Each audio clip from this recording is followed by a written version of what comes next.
వ్యాప్తంగా వేలాది సంతకాలతో రాష్ట్రమంతా కోటికి పైన సంతకాలతో ఈరోజు 26 జిల్లాలలో కూడా ప్రతి జిల్లా నుంచి చేపట్టినటువంటి లక్షలాది సంతకాలు ప్రజల యొక్క మనోభావాలకు అనుగుణంగా సేకరించినవన్నీ కూడా ఈరోజు ప్రతి జిల్లా కేంద్రంలో ప్రారంభించడం జరుగుతోంది.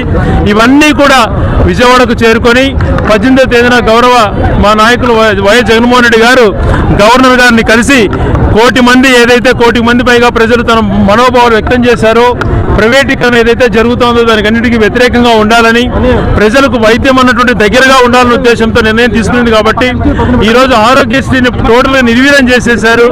పేద ప్రజలకు ఆరోగ్య విషయంలో నిర్లక్ష్యం వహిస్తున్నారు. భవిష్యత్తులో ఇది ఇంకా కూడా నిర్లక్ష్యం వహించడానికి అవకాశం ఉంటుంది. కాబట్టి ప్రైవేటీకరణ అడ్డుకోవడానికి వైఎస్ఆర్సీపీ గతంలో ఏ రాష్ట్రంలో జరగనంత, ఎప్పుడు జరగనంత గట్టి పోరాటం చేశాం. ప్రతి గ్రామీణ ప్రాంతానికి తీసుకెళ్లాం. పట్టణంలో ప్రతి మూలన తిరిగాం. కోట్లాది సంతకాలతో 18వ తేదీన గవర్నర్ గారిని కలిసి గవర్నర్ గారికి వివరించి ప్రజల యొక్క మనోభావాలు ఈ రకంగా ఉన్నాయి, ఇప్పటికైనా ప్రభుత్వ నిర్ణయం వెనక్కి తీసుకోండి అని చెప్పి తెలియజేయడం కోసం మేమందరం కూడా మళ్ళా 18వ తేదీన విజయవాడకు చేరుకుంటాం.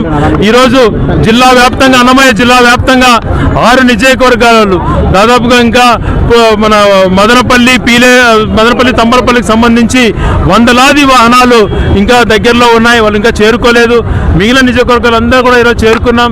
మేమందరం కూడా సంఘీభావం తెలిపి ఈరోజు ఇక్కడి నుంచి మేము జెండా ఊపి మేము ఏదైతే జిల్లా వ్యాప్తంగా సేకరించిన సంతకాలన్నీ కూడా విజయవాడకు బయలుదేరే విధంగా ఈరోజు నాయకులందరితో కలిసి ఇక్కడి నుంచి ప్రారంభించడం జరుగుతుంది.